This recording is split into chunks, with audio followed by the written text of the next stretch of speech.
New kids are the world's highest paid entertainers. For the budding buying habits of youngsters, rock and roll represents a world of merchandising opportunities. By one estimate, children 6 to 14 years old control $6 billion in discretionary income.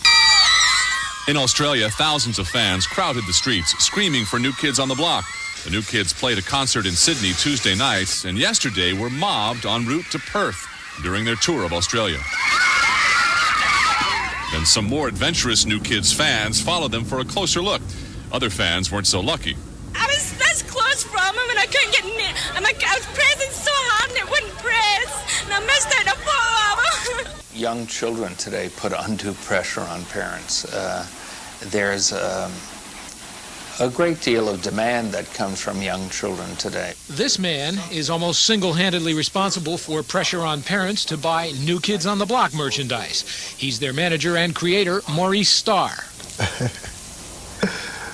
Well, the parents don't mind, because every parent want to keep their kid happy, wouldn't you? If it's too much, if it's taking away food off the table or something like that, that's nothing that I'd want to see. Certainly there's some degree of pressure, and it behooves the parent. I mean, obviously that's your job as a parent to be discriminating and decide this is a yes, this is a no, and then of course you have to live with the consequences of a no. Making other people's stars is now the General's mission. Some things take off a little bit quicker than others.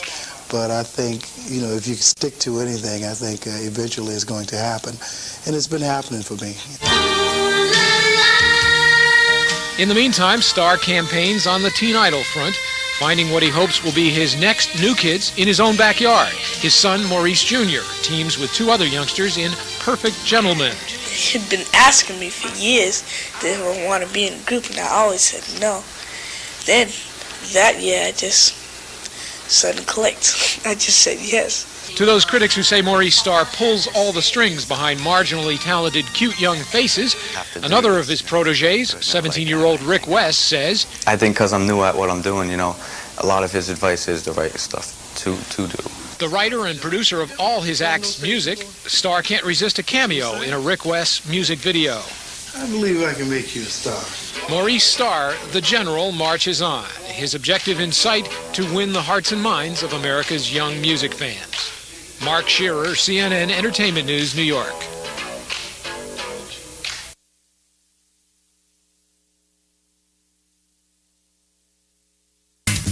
In December 1981, the boys entered a talent contest at the Strand Theater. First prize was $500 and a recording contract with 28-year-old singer-turned-producer Maurice Starr.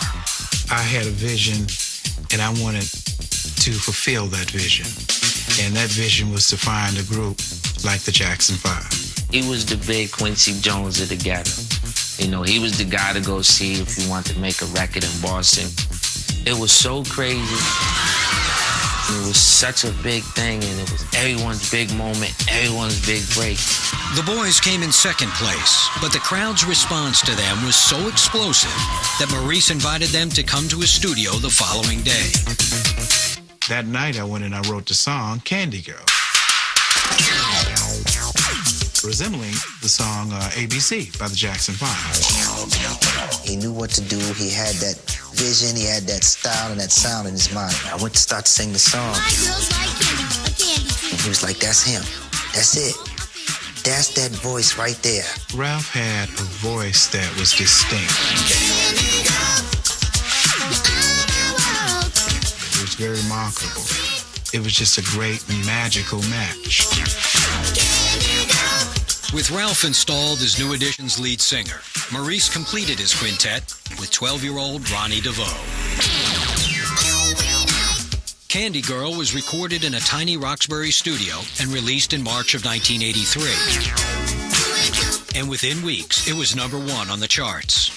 Candy Girl was such a big hit because they were so young. There was no one else like them. It went like wildfire, and the kids were just going crazy everywhere we went.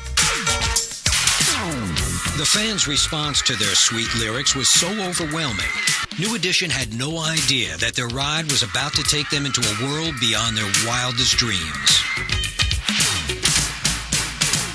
Their debut album, Candy Girl, had spawned 3 huge hits, including Popcorn Love, and the 5 Roxbury Renegades seemed destined for superstardom.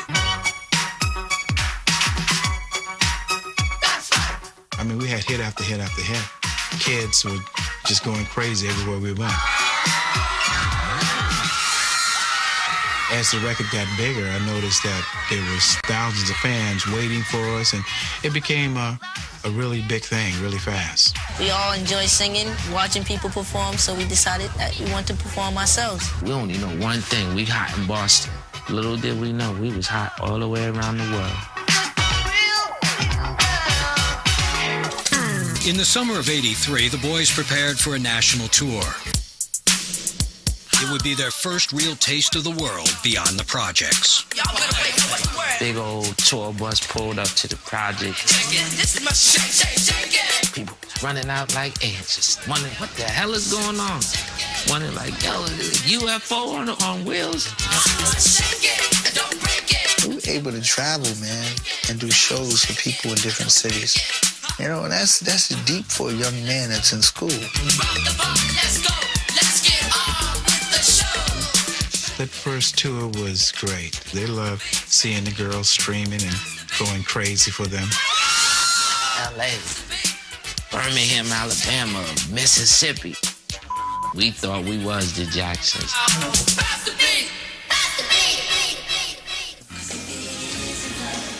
It started happening in 1983 when New Edition took off. Starr had discovered them, written and produced their music. So it hurt when suddenly he was relieved of his command. New Edition dumped Starr. His counterattack was triggered by an over-the-counter observation. I noticed that the merchandise for New Edition wasn't really selling to white kids, but it was selling to black. So I figured the ultimate would be a teen white act. And that's when I came up with the idea of New Kids on the Block. In 1986, a fresh boy band burst onto the bubblegum scene and chewed straight into New Edition's audience. The brainchild of one-time manager Maurice Starr, the all-white New Kids on the Block had everything from slicker marketing to their own collectible dolls. They doing their songs and hanging tough, hanging tough. I be like, what the? We're up. They're the white New Edition. Period. I think if New Edition was white, they would have definitely been just as big, if not bigger, than New Kids on the Block. Damn, man. $800 million in T-shirts and stuff, man. Damn, doll babies and underwears and blankets and like, damn, man, why we don't got none of that? We ain't gonna give anybody any slack. And to have Maurice involved as well. You know, I mean, I'm like, man, what happened? With New Kids, I mean, you couldn't go wrong. I mean, we had over 4,000 products out there, different products, and everything was selling. New Kids sleeping bag, New Kids phone, New Kids dolls, New Kids Walkman, New Kids puzzles, New Kids tapes, New Kids books, New Kids videos. Everything was selling, everything. So you couldn't go wrong. I mean, you could say a sock, a pencil with a piece of dirt on it. You know, a towel from underarm deodorant. I mean, anything was selling. Now, Brian Leary, Jane Hamden, Ed Harding, and Mark Rosenthal, bringing a world of news to New England. This is News Center 5. Boston's most successful pop music producer is spinning into the record business. New Kids on the Block producer Maurice Starr today launched a record label called Boston International Records, a new division of Disney Records. The label will be headquartered in Roxbury and will be devoted to cultivating and producing local singers and bands, including the Boston group called Classic Example.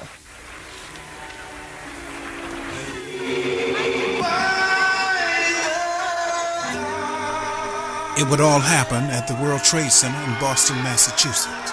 Maurice Starr would promote a record release party that would draw over 20,000 people and fill 4 auditoriums. Starr is hoping to repeat the huge success of New Kids on the Block. The latest issue of Forbes lists them as the richest entertainers in the country, grossing $115 million in 1990 and in 1991. Maurice Starr's relationship with Disney would produce 2 blockbuster film soundtracks.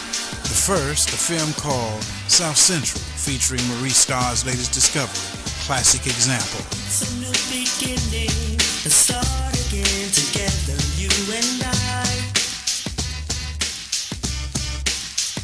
The next platinum soundtrack album that Maurice would produce for Disney would feature another one of his discoveries called Lady Soul. The movie would feature Whoopi Goldberg. It would be called Sister Act.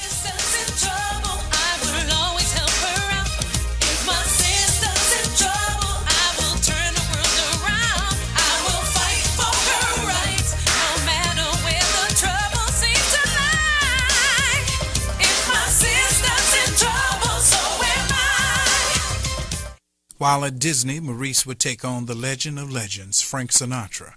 Maurice would travel cross-country with Frank and work on what would be Frank's very last album. Those moments would be unforgettable.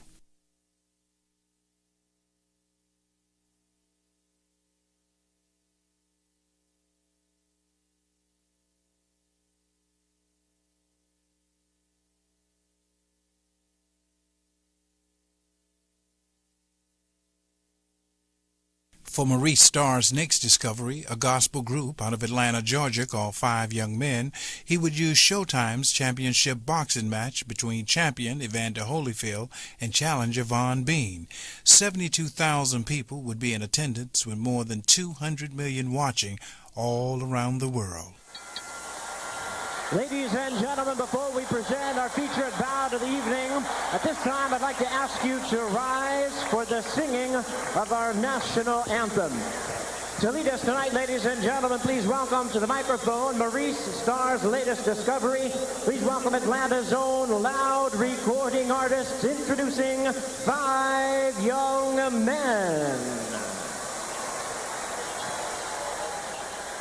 Boxing promoter Don King had asked Ray Charles to sing the national anthem, but for this night, it would not be.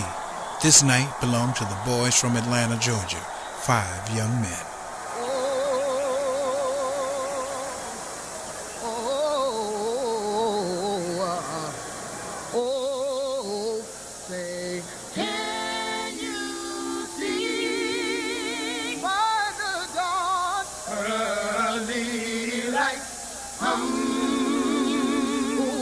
So proudly we hail at the twilight's last gleaming, whose broad stripes and bright stars through the pale brothers fight. Hey, you o'er the ramparts we fought were so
You know, he was the guy to go see if you want to make a record in Boston.